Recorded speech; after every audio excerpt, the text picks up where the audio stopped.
Well, welcome back to another episode of Parker's Pensies. This is a podcast where we explore thoughts in philosophy, theology, nature, and life. I love thinking about cool stuff, so come think with me. Today, I have another special guest for you guys, Nate Lauffer. Nate is a good friend of mine. He is a peer of mine, technically, because we're the same age, but Nate is up here and I'm down here, and he continues to help me think through my own philosophy and the implications for my own theology. And so every now and then, God throws a philosopher friend my way to just sharpen my thought and help me. So I'm excited to bring him to the rest of you guys and have him start poking someone else besides me. Nate got his BA in philosophy from Biola, his MA in philosophy from Western Michigan, and he's currently working on a PhD from Northwestern in epistemology.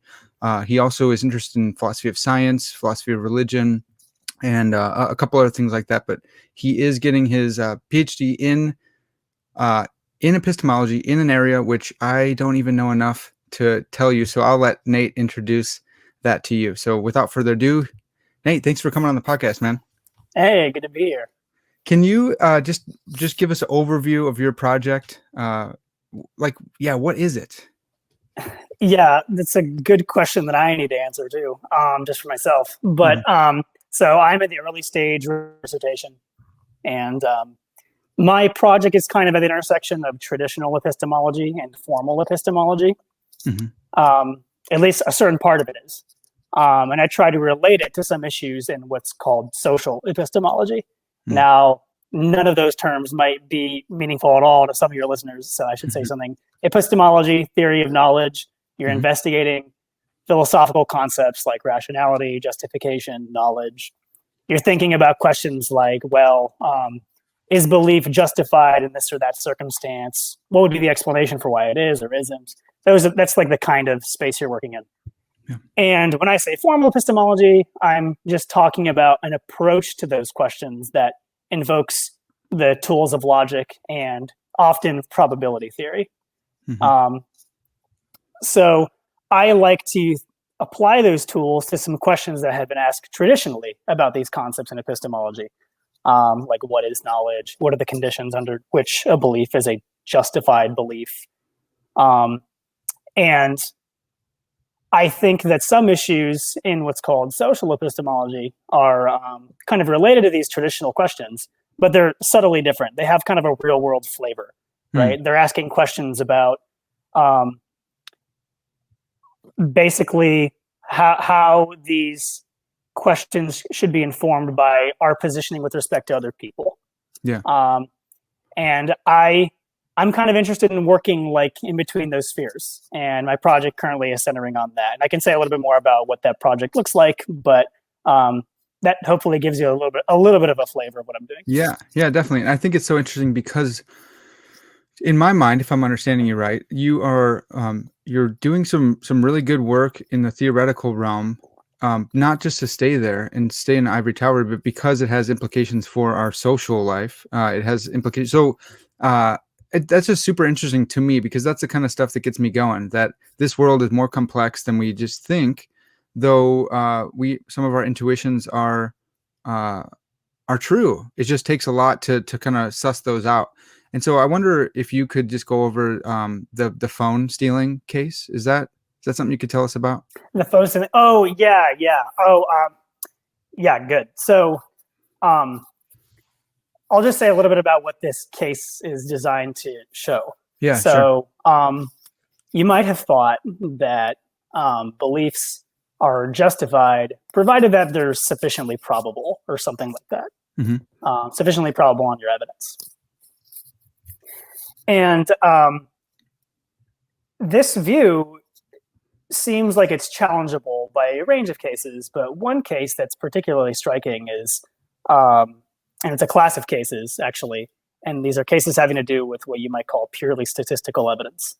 So the phone case is a case where it's highly idealized, but imagine that you're in a room and there are only two people in the room, a guy and a girl, and you don't know anything about these individuals, but you know one of them stole the phone. And you also have the statistical data, namely that men are 100 times more likely to steal phones than women or something like that. Mm-hmm. Now, if we're being hyper idealized, right? This is literally all you know. Then it seems like the probability on your evidence is such that the guy probably stole the phone, right? And if you don't like the statistic I gave you, you don't think 100 times more likely is sufficient for justified belief. Just ratchet up the amount here. Yeah. You should feel uncomfortable thinking that just on that basis, you can conclude and come to believe that, the guy stole the phone. Mm-hmm. To bolster that judgment, I mean, imagine how inappropriate it might be to go around saying, like, he stole the phone, taking measures on the assumption that the person stole the phone, like maybe like calling the police or something. I don't know. Putting on an ad saying phone stealer with his picture. Yeah, right. It just seems like you got really strong evidence, statistical evidence, for the proposition that the guy in question stole the phone, but intuitively, at least, your belief is not justified. At least that's what some want to say. Yeah. And that's the phone case. I don't know what else you wanted me to say about that, but that is the case. Well, I like that because people steal phones, man, and we have this happens in everyday life. And in order for us to think through whether you are justified in that belief and whether maybe you're justified in the belief, but you're not justified in stating that belief. There might be a distinction between your actions, like speaking out loud, or thinking, and maybe you can think it, but you can't. All that kind of stuff gets me so excited because it's real life, and these are real questions that we can think through.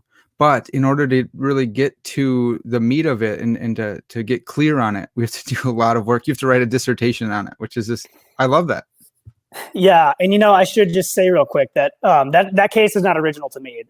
It's actually a case from a philosopher named Laura Bushak, who's done some really interesting work on this. Yeah.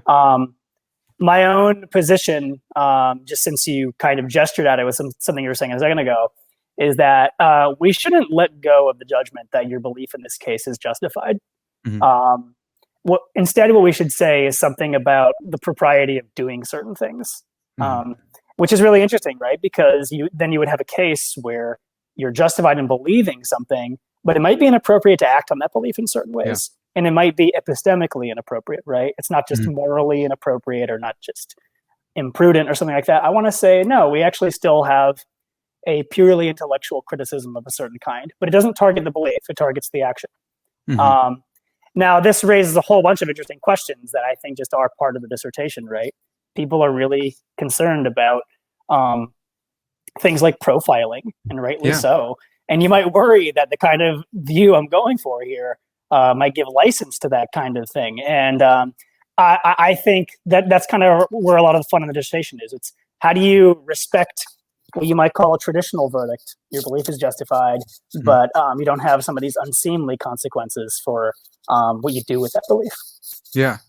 Again, man, that's practical. That's good. That touches on, issues of justice and action and belief and profiling. And that's why it's sweet because you can take this theoretical, necessary, process of thinking through this and then apply it to everyday life situations, which is just sweet for me. So one thing that there's a lot of things that are different between us just in temperament and how we go about things. You love stats, you love Bayesian reasoning, you love that kind of stuff, and I love like the shortcut, like let's go for necessary conditions. And not that you don't, but we're just different in that sense. And I think part of that plays out in what you consider yourself. So for our listeners, I've had on externalists, mostly people who follow Alvin Plantinga and believe that warrant is the terminology we should be using.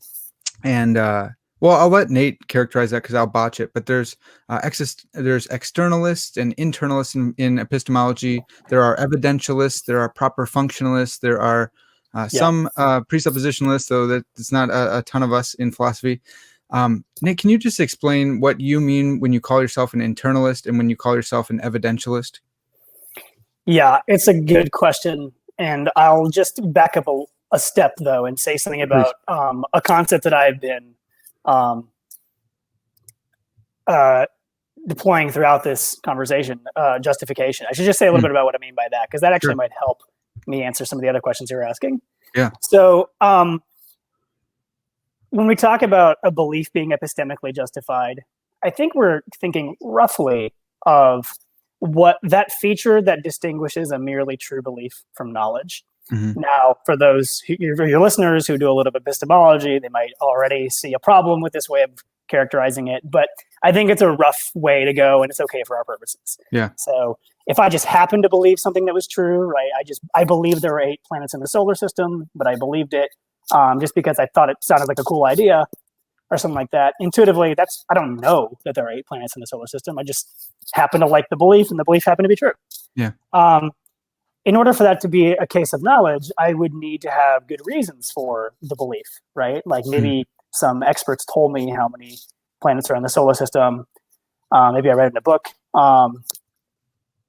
I need something like that to know, right? So that having good reasons, that's what I think distinguishes the merely true belief from knowledge. Again, kind of some listeners will see what's wrong with that characterization, but it's good for our purposes.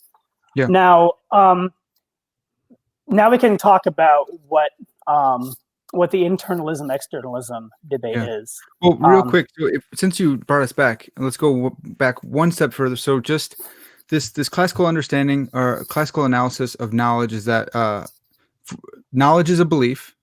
Something you can't have knowledge if you don't have. Well, I know this is a thing too. Some people say you can have knowledge without belief, but the traditional understanding is that in order to have knowledge, you have to have a belief. It has to be a true belief, and it has to be justified. And that justification is what Nate was talking about with reasons.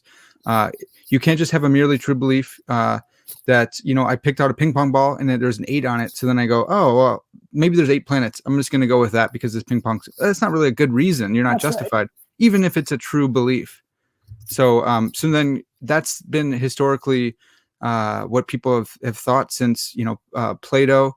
And then this guy, Edmund Gettier, who we talked about in the podcast, came along and destroyed everyone's world with a 3-page paper that said, is justified true belief knowledge, I think. And then now here we are today talking about justification. So Nate, take us away again. Yeah. So that's good to know that some of your listeners heard about Gettier. So I won't rehash that then. You can rehash it if you want. It's no problem. I'm just worried we're gonna get far afield, but basically, Parker, you're exactly right.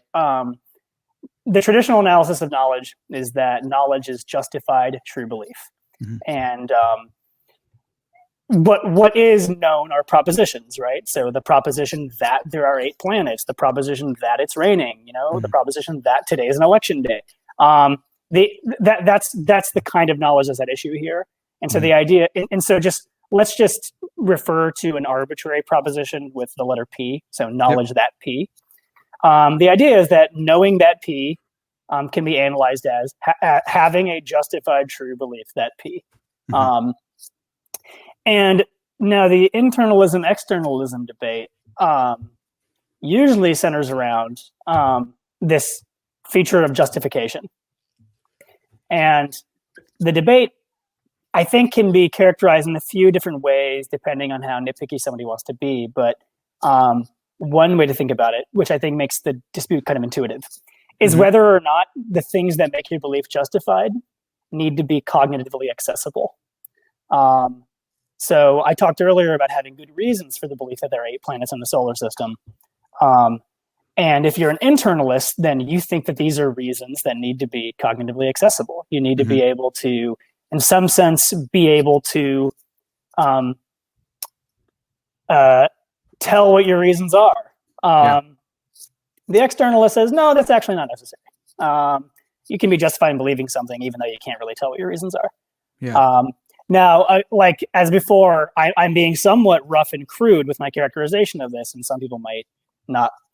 Some people are nitpicky, might think, oh no, I would fine tune the way he said this or that thing. But I think this is a really useful way to think about it. It's just whether or not there's cognitive access to the reasons. So when you say cognitive access, I don't want to be nitpicky, but do you mean knowing why you know it, or is it more broad than that? Yeah, I might. Knowing your reasons. Sorry. Yeah, saying knowing why might kind of in some way presuppose that you need to know like the explanation for why you believe or something like that. And I don't think that that's necessarily what a reason has to be, is an explanation for why you believe. Okay. And often it isn't. So, and I don't want to say anything as strong as you need to know what your reasons are in order to be justified in believing the things that the reasons are reasons for. I don't want to say that, because I think that sounds a little bit too strong. Yeah. Especially since that would require that you have a second belief for every bit of knowledge that you have, right? Right. And that might sound a little bit demanding, and maybe then arguably you're on the hook for some kind of vicious regressive beliefs. Because you have to keep having reasons and reasons and reasons. Yeah, you would keep having this kind of meta level like knowing or belief, and I think that we want to steer clear from a requirement like that. If you want me to be a little bit more precise, you want to just like pin me down, and I have to be clear. I would say something like, in order to be justified in believing that P, you have to have justification to believe that your belief is justified. Having justification isn't the same thing as justifiably believing. And so the idea is that you have available to you a meta level justification. And yes, this does put you on the infinite like layers of justification, but I actually don't think that that's a vicious and regressive any kind, because Nate, you don't actually have to believe at each level. So okay, so that's interesting. I was gonna follow up with this this conversation of like proper basicality and basic beliefs and stuff. So in your view, would you consider yourself a foundationalist, or does your biting the bullet on the infinite regress like save you from that position, if that's something you want to be saved from, I guess? But how do you distinguish that? I don't think I'm biting any bullets, but I mean, again, that could be a whole nother discussion. Because I want to get to like, because you didn't just ask about the internalism externalism debate, so I want to make sure I'm like addressing some other questions. But just on the foundationalism question. So the foundationalism, for those who might not know, the idea is that for every belief that you have concerning its justification, either it's justified inferentially from other beliefs, or it's non-inferentially justified. And typically these and on the foundationalist view, the inferentially justified beliefs are the foundational beliefs from which all of the other beliefs that you have that are inferentially justified acquire their justification. Yeah, I always think of like it's ground level, and then from those basic beliefs at the ground level, you can build up your skyscrapers. That's a really helpful. Yeah, that's right. It's a great it's a great analogy. Like every analogy, it's imperfect in some ways, but it's pretty good.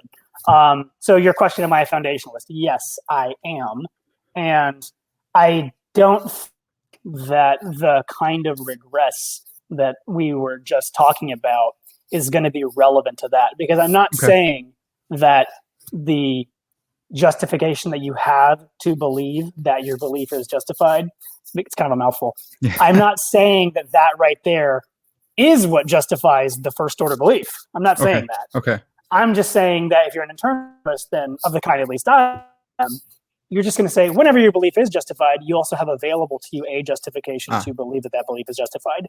Yeah. Now, I'm not claiming that particular justification is somehow justifying the first order belief. Okay. That's the idea. Yeah.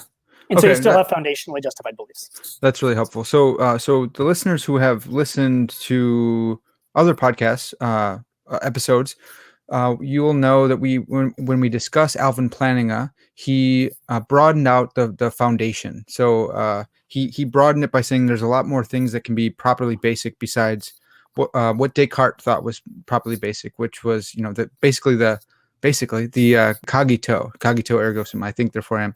So Nate, do you consider yourself?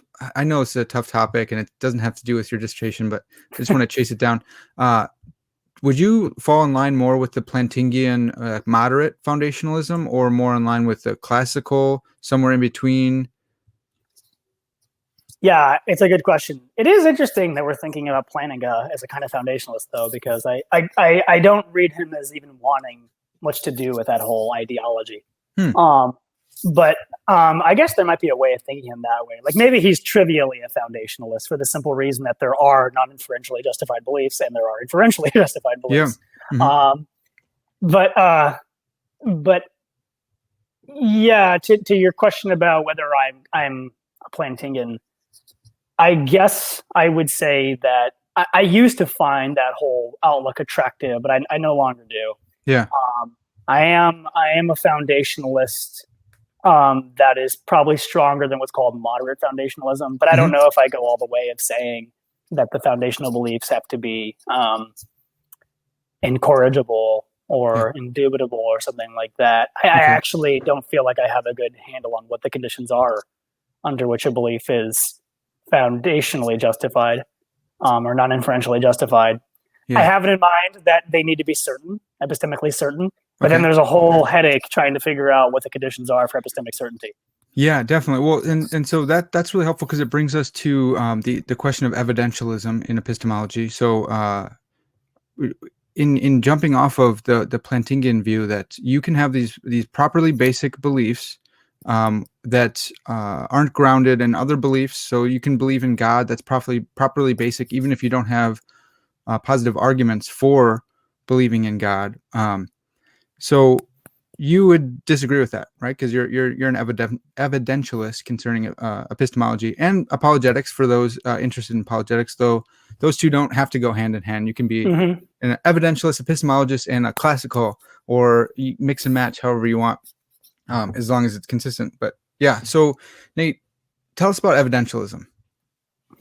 Yeah. So in epistemology, right? Please, yeah. So yeah, I think the standard statement of evidentialism is that a belief is justified if and only if it's supported by your total evidence, or sometimes the language of fit is employed. So like if it fits your total evidence. And it's not limited to talk of belief. Maybe degrees of belief are also of interest for an evidentialist thesis. But that's the idea. I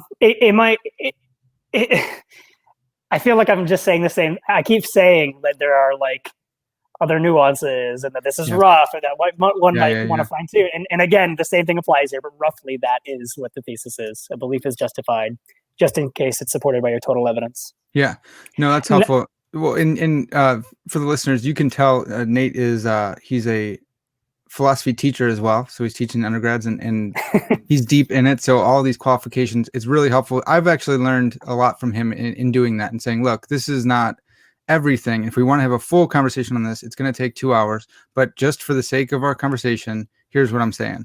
Yeah. And it might even come across as like patronizing, which I don't intend for it to. In some ways, I'm just trying to cover my butt because some people who listen might be like, that's not right. Totally. So, yeah.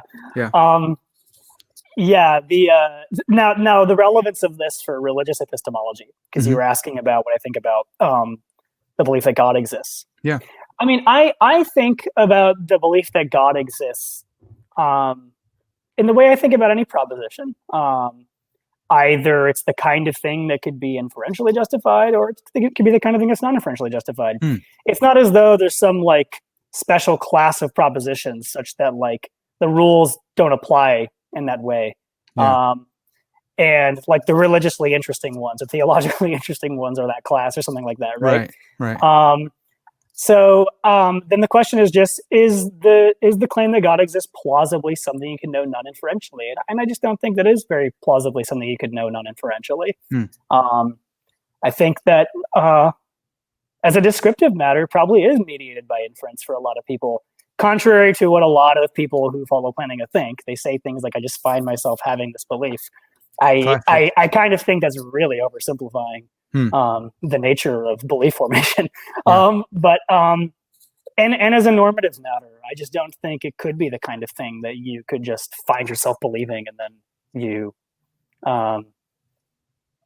and then you're justified in believing it.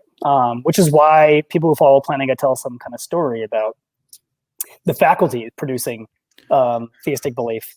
But I don't tend to go that way. I tend to think, no, the same standards apply to this as to any proposition, and it just intuitively is not something you can know non-inferentially.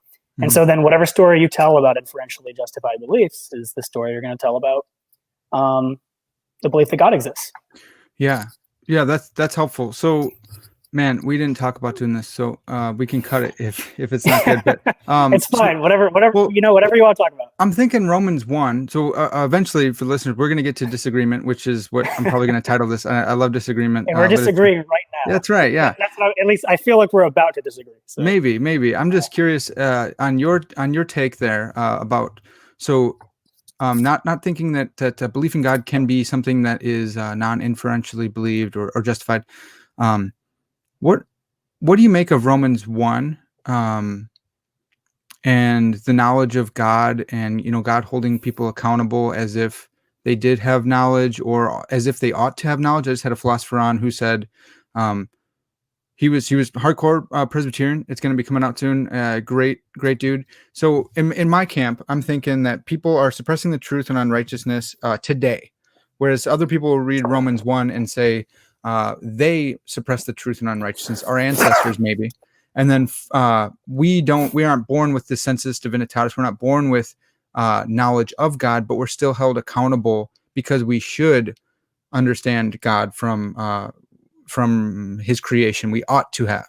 So there's at least two views. One is that we do have direct awareness of God from creation and from being made in his image. The other view is that we've lost it historically, but we ought to have it, and so we're still held accountable for it.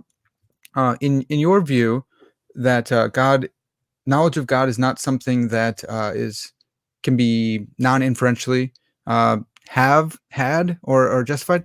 What do you make of Romans 1 and knowledge of God, people being held accountable for it? Not trying to.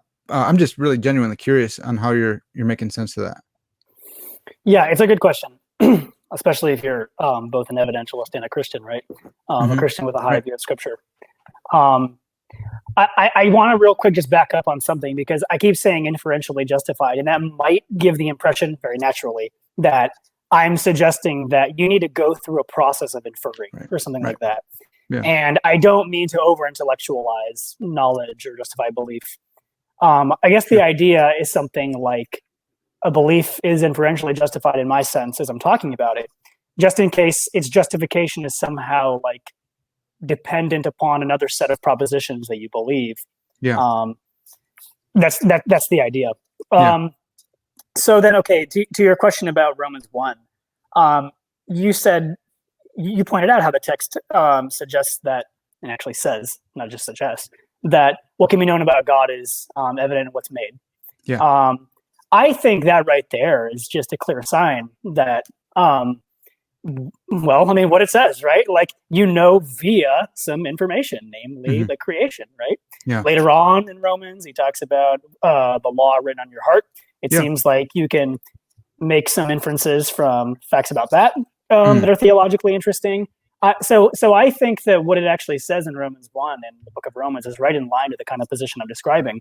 Yeah. But I also just want to add that I don't know that you can get much mileage out of texts like these for this particular philosophical dispute. I think the mileage is actually kind of limited. So, but if the question is, does this count against the view? I just want to say unequivocally, no, it does not. I don't think it does. Yeah, and that's why I wanted to draw that out, because I knew you had thought through this, and I just preempting anyone who's listening, saying, well, then, yeah, you're over intellectualizing, or you're saying that we can't have knowledge of. No, he's not actually doing that, and he's thought through, and so, yeah, that's helpful, dude. I appreciate you. Yeah, and I definitely wouldn't want anyone coming away thinking, well, wow, he's a skeptic. He thinks the standards are so high. Right. Because I'm not a skeptic, right? I mean, I actually think we know a lot of things. I think we know I think we have a lot of mundane knowledge. I just think that sometimes we're not really sensitive to how much justification we have. And that's not to be an externalist. It's just to say something about the reasons we have available to us that are accessible. Yeah.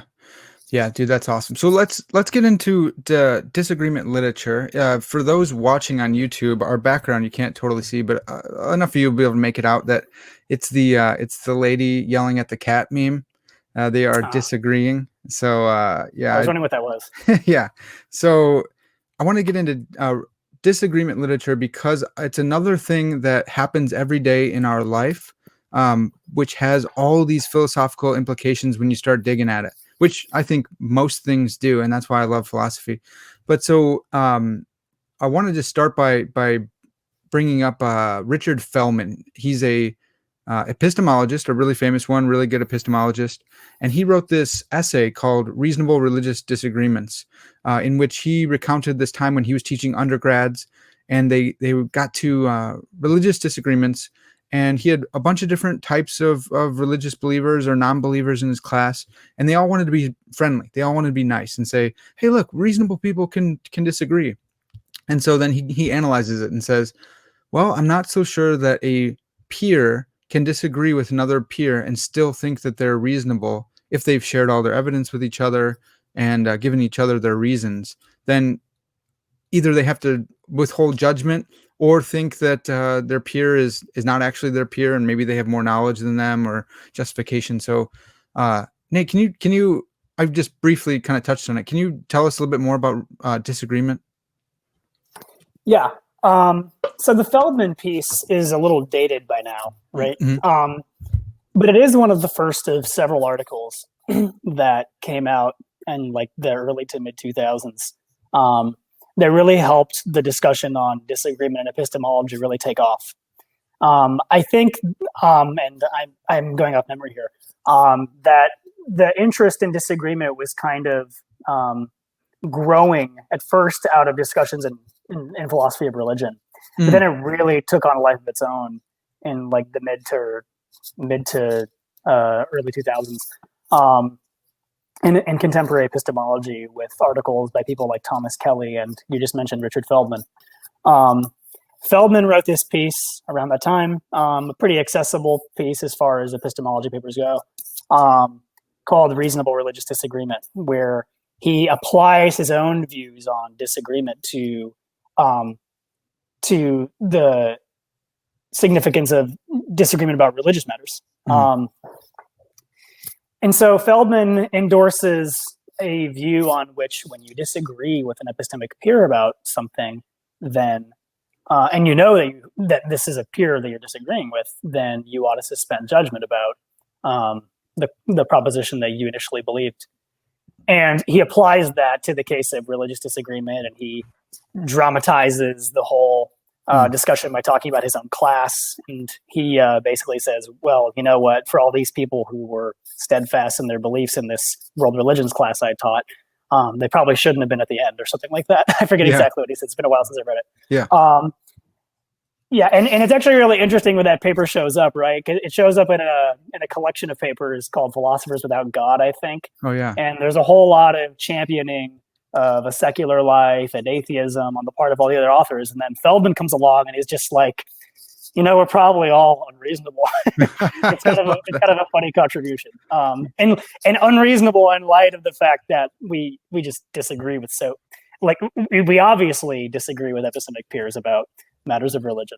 Yeah, thanks for that. That's so helpful. So you tossed this in my lap like last semester, and I'd heard of disagreement literature here and there and how it's like an up and coming thing, which is so funny because in my circles, like it's an up and coming thing, and now you look and it's dated. They've been at it for a while, you know. So we just it's not really up and coming anymore in contemporary epistemology. Like that discussion has taken new turns, and it's actually really inspired a lot in other discussions that are kind of downstream. Well, and it's so interesting to me because it's kind of hard to actually think through. I think Feldman does such a good job in at least in his essay of saying, look, I think I have some of the conditions here or his definitions. He talks about epistemic peers, and an epistemic peer is a thinker, thinkers who are roughly equal with respect to intelligence, reasoning powers, and background information. So that's what a peer is epistemically. You're on the same level.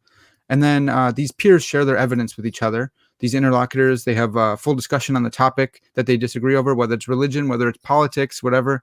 And they share all the relevant information that they have with each other.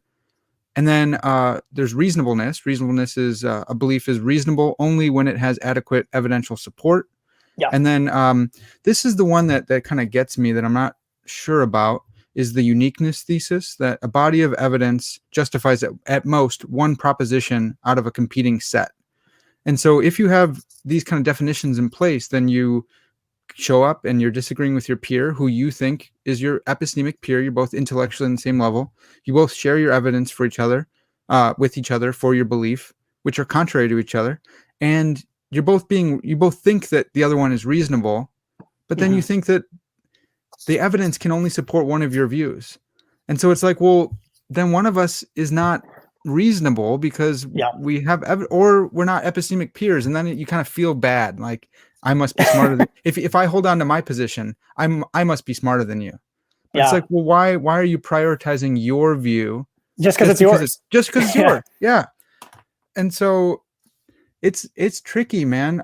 You would propose that I write about this in my religious epistemology class, and I didn't because it's so tricky. I couldn't think of like a really good answer for it, except to say the mean thing and say, like, if I disagree with someone over Christianity, I have the internal witness of the Holy Spirit, and so maybe we're not epistemic peers, even though they're smart too, or they're smarter than I am, whatever it is. And it's just a really tough thing to think through. I like it because people are disagreeing on Facebook right now as we are recording. Yeah. And they're thinking that other people are reasonable sometimes, but if you do think that someone who voted for the other candidate is reasonable, and yet you can still be reasonable and disagree, then Feldman's coming for you.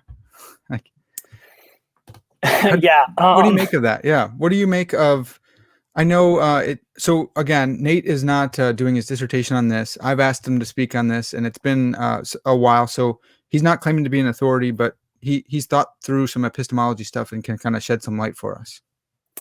Yeah. So I think you rightly characterize the problem, really. So just to rehash some of it, a disagreement with an epistemic peer, what is that?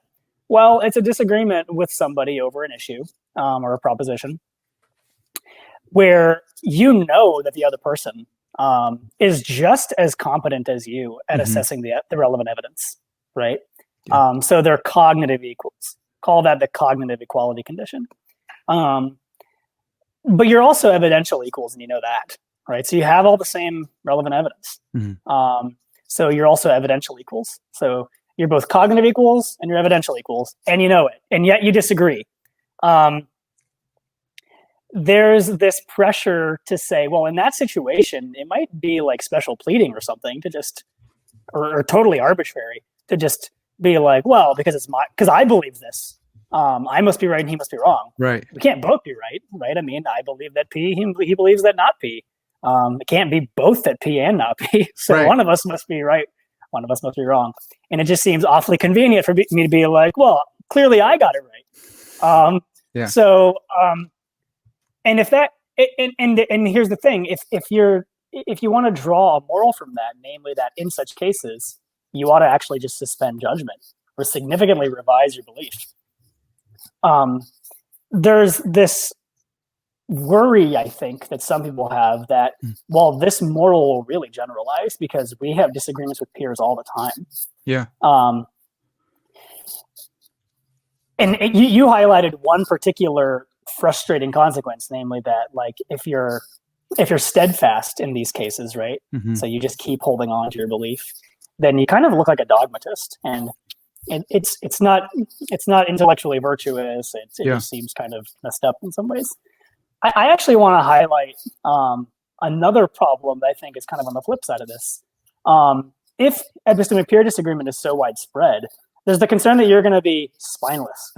You're just going to be revising your belief all the time.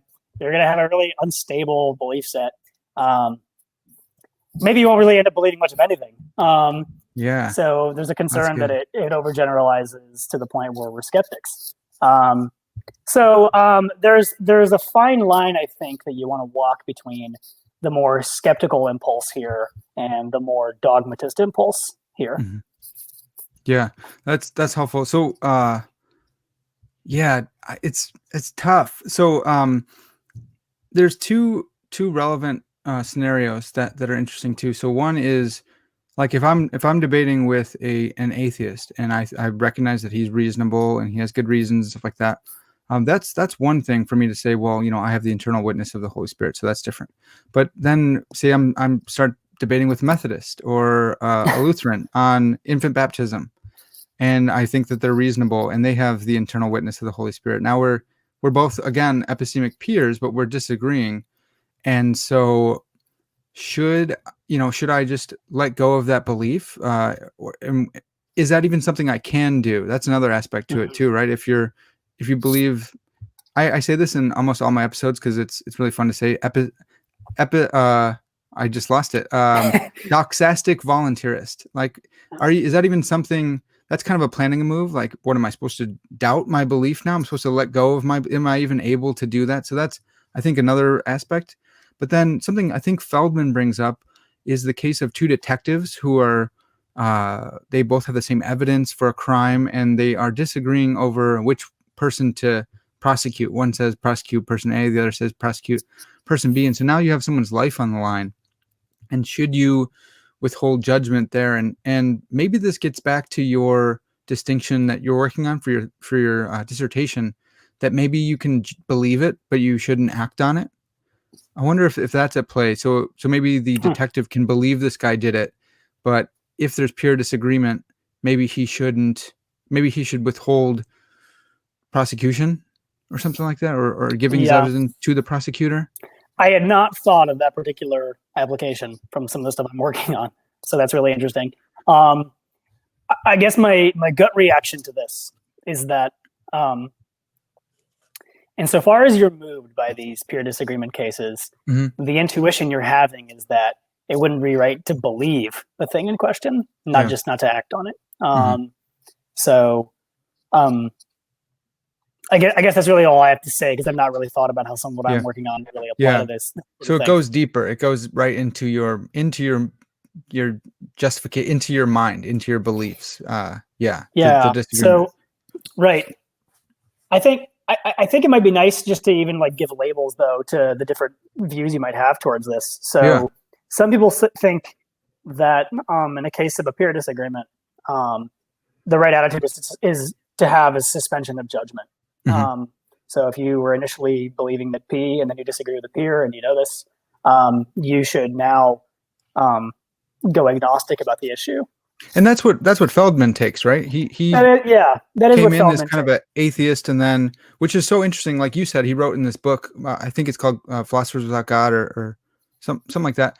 And he's in there, everyone else is railing against God or belief in God, and he's saying, I came in as an atheist, but as I ponder on disagreement, I'm saying I have to withhold judgment because there's peers who disagree with me on this, which is really interesting that he put it at him. He let it apply to his own beliefs. Yeah, you got to admire the critical self-reflection and consistency on his part. Yeah. So that's one group. Yeah, and like traditionally they're called conciliationists, right? Okay. Yeah, that's nice. Yeah, right. It sounds like it's a very virtuous label, right? Like, I'm being conciliatory, right? Like I'm agreeable. And or alternatively, you can call them conformists. That's what my one of my professors, Jennifer Lackey, and some of her work, she calls them the conformists. And this contrasts with the nonconformists, or if you want to go with the jargon that was introduced alongside the conciliationist label, the steadfasters. So these are the people who say, no, when you disagree with an epistemic peer, the disagreement itself isn't really a reason to change your beliefs. And so I was suggesting earlier that there are some cases that seem to pull in favor of going conciliationist, and there are some that pull in favor of going steadfaster. And I think what's wanting is something in between here.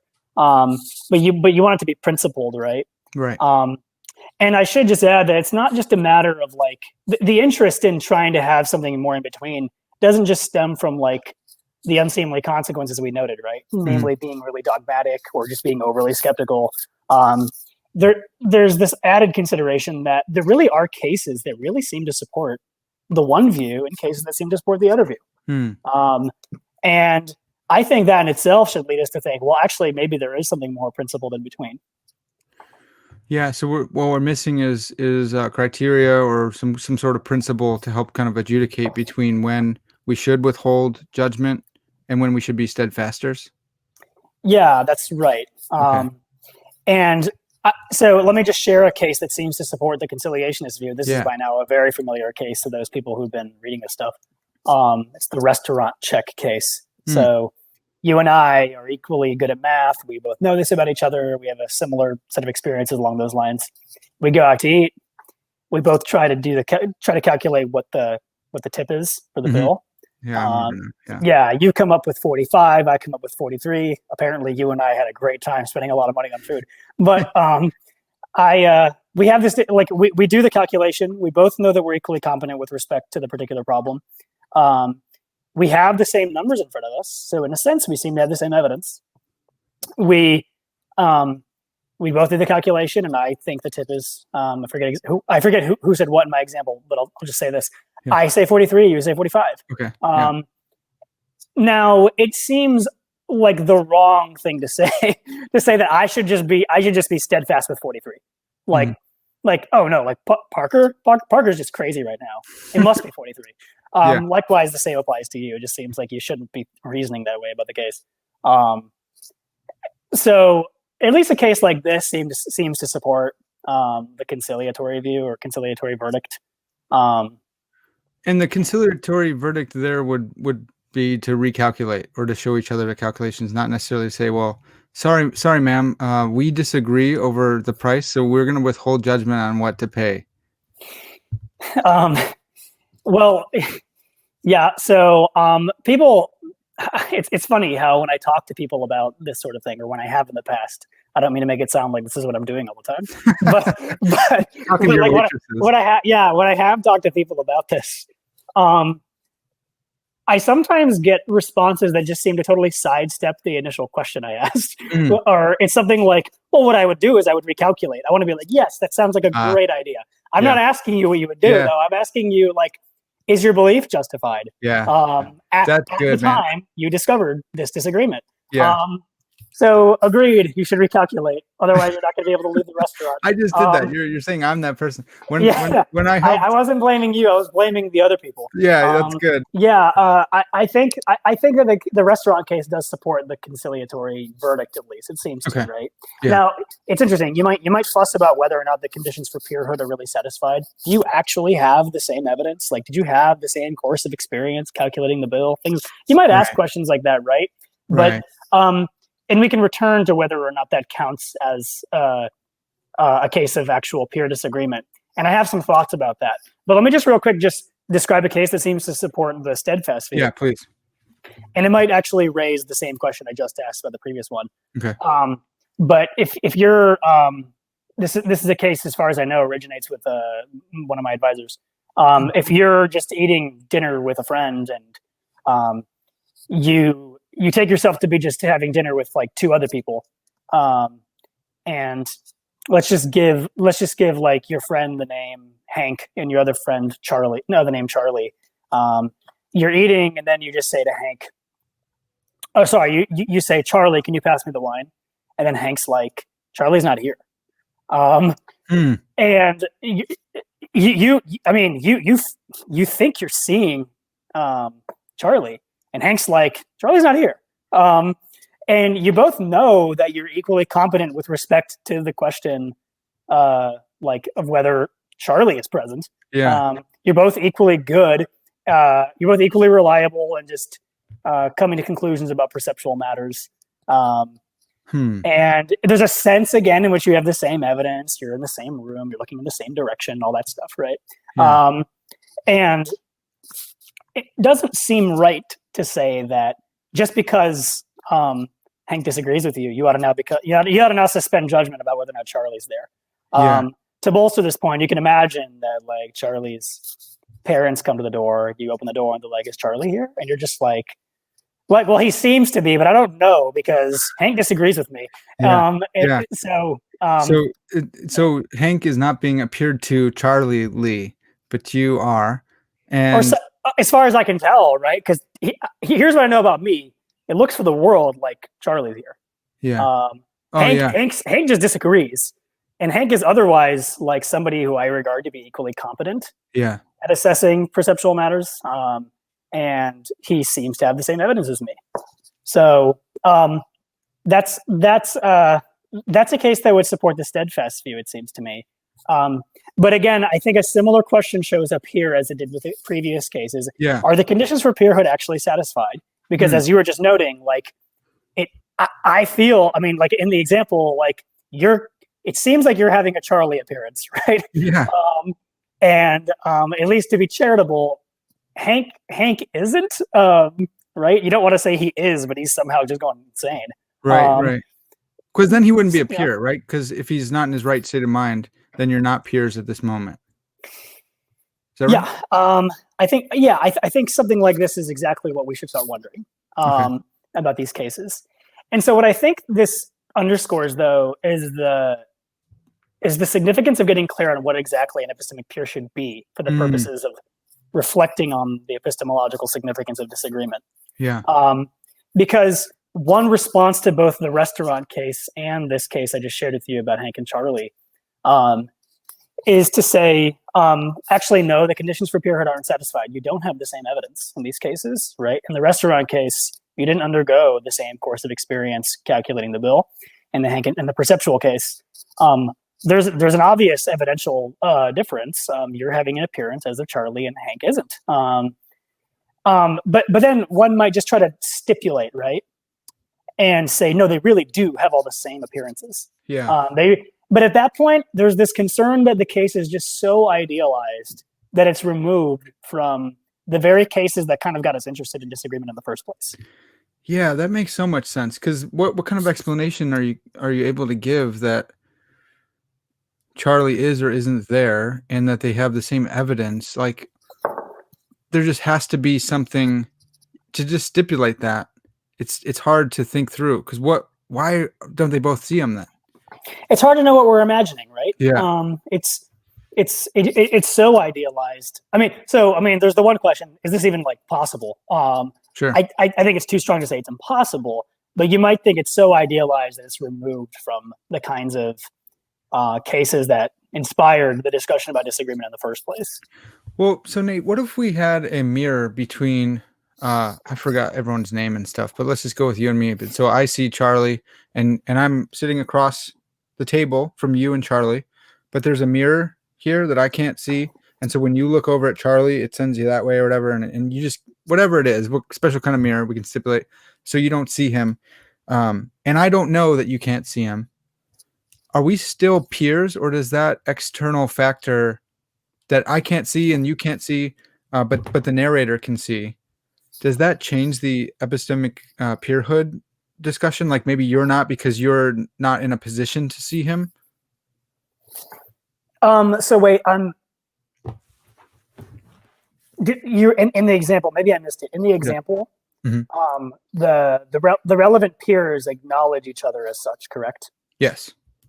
Because I'm not aware of the mirror and you're not aware of the mirror, but we also acknowledge each other as epistemic peers. I can see Charlie because the mirror is slanted so that I can see him. You can't because of the mirror, but whatever, it's too thin or something, and I just haven't recognized that there's a mirror there. And so I'm like, hey, Charlie, pass the ketchup. And you're like, dude, what are you talking about? Charlie's not here. What are you talking about? Would we still be epistemic peers, or does that condition adding in and like explicating the difference between us, does that change the conversation such that we're not peers? For like, I don't know, I guess the narrator or those considering the case? On the way I think about what it is to have reasons to believe or evidence to believe, and this is kind of a theoretically informed reflection.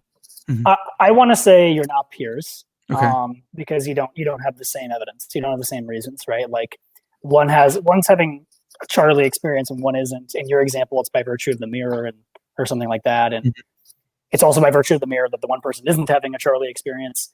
I think that so they wouldn't be epistemic peers on the way I think about having evidence, and admittedly, it's a theoretically informed way of thinking about it. But I think what this does, though, just to go back to a previous point, is I think what this shows is that cases of epistemic peerhood, at least the kinds that kind of push, that like give us like an interest in like reflecting on disagreement, they're not going to be as idealized as I think they would need to be if you were to think about evidence in the way that I do, and I think that many epistemologists do. Okay, that's helpful. So the peer aspect is so interesting to me, and it seems like maybe, well, I think peerhood is probably case relative. So like I'm always nervous to call myself a peer with anyone because I think everyone's so much smarter than me. But like, if someone's a peer with me and we're doing the math, and I'm not as good at math, like we're not peers in that situation when we're calculating the total. But then we go over to talk about turtles, and it's like, well, even though we're both intellectually peers, like you don't know about turtles like I do. So I don't want to kick the can down the road or anything, because I think it'd be easy to just be like, well, then, peerhood is just not something we can get clear on. It seems like it is something we can get clear on, right? But we just maybe need more conditions for that mediating position between the steadfasters and the conciliatory view. Is anyone doing that? Like that? This stinks because I'm gonna not be able to sleep tonight. Because well, to your question about can you be peers with respect to some things but not others? Yes, that sounds right.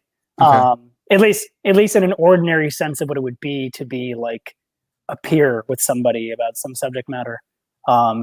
Like two biologists talking can be epistemic peers about some issue in biology, but when the biologist is having some disagreement with a theologian, and it's about some matter of theology, maybe the theologian has the upper hand here in terms of epistemic competence. Yeah. So like you can be peers in one domain. You can be someone's epistemic peer in one domain, but not be an epistemic peer with that person with respect to some other domain. Can we stop right there and keep going? So there's like this tendency in me to want to just blow up the peerhood aspect and just be like, no, it's impossible because we could just go with a relativistic principle that no one is me, and so no one could be my peer with in the same way. So like, I don't want to do that, but I do want to do it. But the reason I am finding that tempting is because even if I think about a biologist who they both studied under the same, Dr. Father or whatever, like they both had the same committee, they both worked on the same two different dissertations or whatever, but in the same field.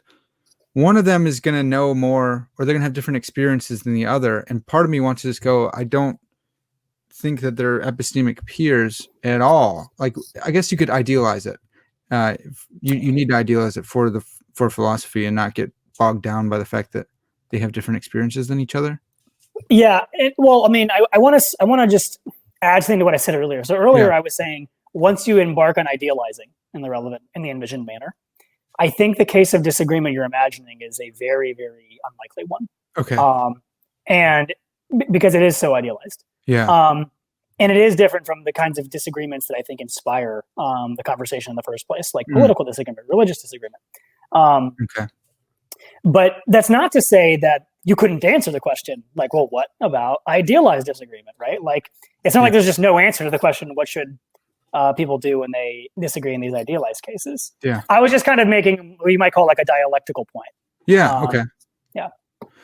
Well, maybe if we go to like voting. So like Tom and Steve, like Tom thinks that you should vote for Trump to make the country better, and Steve thinks you should vote for Biden to make the country better. And they're epistemic peers. They both took political science together, and they both read all the same books.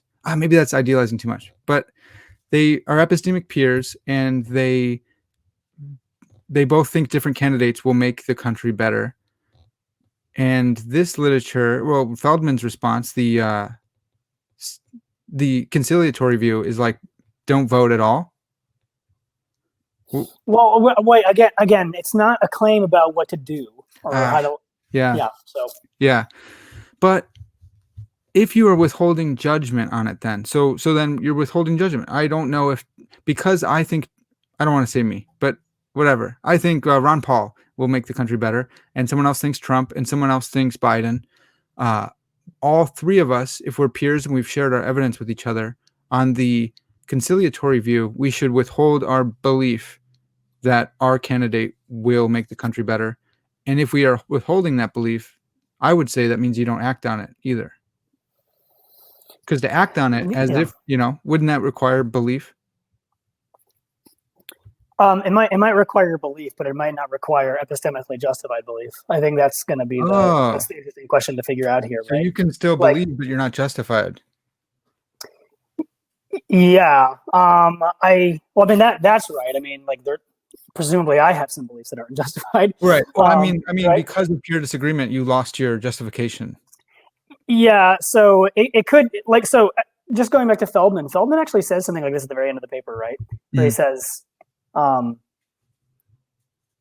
even though we suspend, I'm totally paraphrasing here, but even though we suspend judgment, have to suspend judgment about these things, it doesn't mean that we shouldn't continue going around championing views and defending them and arguing for them, because that might just be the best way to make progress.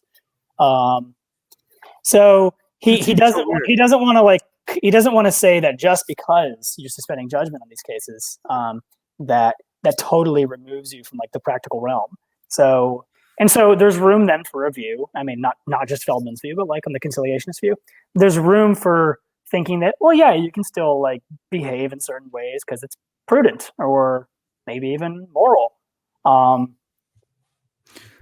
Yeah, but doesn't that mean you're acting without good reason to act? It's just seems like pragmatism. I got to do something, even though because I read Feldman, I don't have a good reason for it anymore, because I shouldn't have met my peer, but I did, and we shared our evidence, and now I don't have a good reason for this belief, but I'm going to go act on the belief anyways. Doesn't that seem like something's wrong with that? Well, I mean, it just depends on the case. Okay. In some cases, that seems wrong. I would agree with you, but I think uncontroversially, there are going to be cases where that's totally fine. What about the voting case? If three of us disagree, libertarian, liberal, and conservative, and we've shared our evidence, and we're epistemic peers concerning political views, we share our evidence with each other, we're epistemic peers. On the conciliatory view, we would probably say I'm not justified in my belief that my candidate is better than yours, but I'm going to vote for my candidate. Yeah, I mean, that sounds like at least described like that. That seems problematic to me. Okay.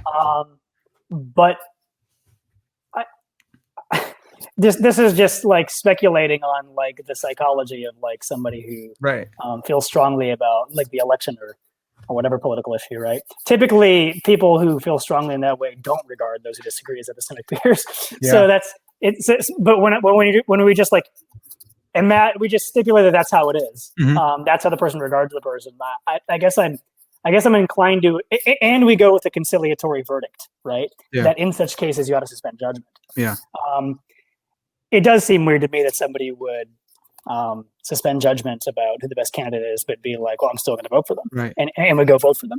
But just the more general point about whether or not you could act as though P, even though you don't believe that P, that actually, I think uncontroversially, there are cases like that. Sometimes when sometimes in order to maximize your expected utility, you might just need to act on the assumption that a certain proposition is true, where it's the proposition with the highest probability.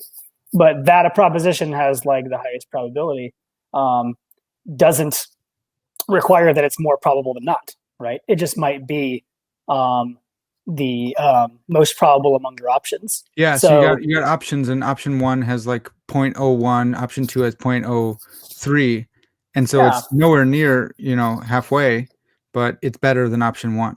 You have to, yes. For some reason, you have to bet on a horse at the race, right? Yeah, that's and good. The horse with the greatest chance of winning has a 40% chance of winning. Yes. I don't believe the horse is going to win, right? It would certainly be wrong to say that I know that a horse is going to win. Mm-hmm. But I'm still going to bet on the horse. Yeah. So that's a case where I don't believe that the horse will win, but I would still act as though the horse is going to win for the purposes of like betting and stuff like that. Okay. Yeah, that's interesting. Dude, this is so interesting. I love this. Sorry to bring you to something that you did so good. So I'm not even going to apologize, man. This is so helpful. For what I've noticed is that in coming to seminary and studying some more philosophy and studying some theology, a lot of what I do now with people is trying to show people that they are epistemic peers with others, not in order to get them to withhold belief, but at least to see where they're coming from and not be as dogmatic on their beliefs, which is so funny because that was me. And I'm still dogmatic on some stuff, but I've just found that we, in disagreement, a lot of people are closer to peers than they think. And it's really easy for them to go, oh, they just believe that because of this. And you go, well, what if they believed it because of this? Right. And what if and so putting some more, reasons on people's beliefs and lowering that like scorn that comes from you disagree with me because you can only disagree with me if you're evil. And I see that today. I see it on Facebook all day today. You believe this because you want to destroy our country or because you love murdering babies or because you this. And I think a little bit of disagreement literature could go a long way. Yeah, maybe that's right. It certainly has led to one person to be a little bit more intellectually humble, Feldman, who we talked about. Maybe it can have that effect more broadly. Yeah, just don't go. You just can't go full bore. Otherwise, you will be walking around trying to hide from epistemic peers because then they're going to erode all your justification for your beliefs or whatever. But yeah. Well, again, depending on what you think the right view of disagreement, of the epistemological significance of disagreement is. I'm kind of vying here for like some kind of middle ground view, or some view that says something like, it's kind of situational. And a few different people have tried to work out that project.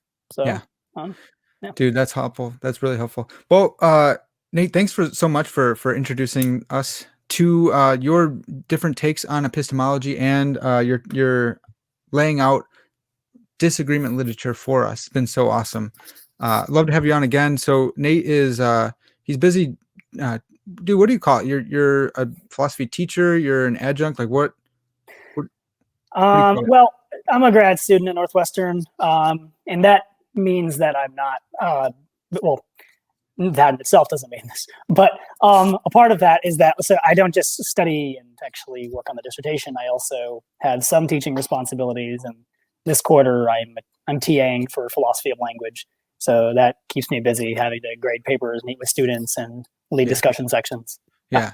So when he's not doing that, hopefully we can sneak him back on for a couple topics in the philosophy of language, something he's already teaching to his people. He can come teach us, Lord willing. So that would be fantastic if you would come back on, man. If you can find time, for sure. I'm sure I can. It's a pandemic. I'm home all the time, so I think I can do it. One of the good things about that. One of the few good things. All right. Well, this has been Parker's Pensies. We'll talk about this some more, I'm sure, in the future. As always, all glory to God.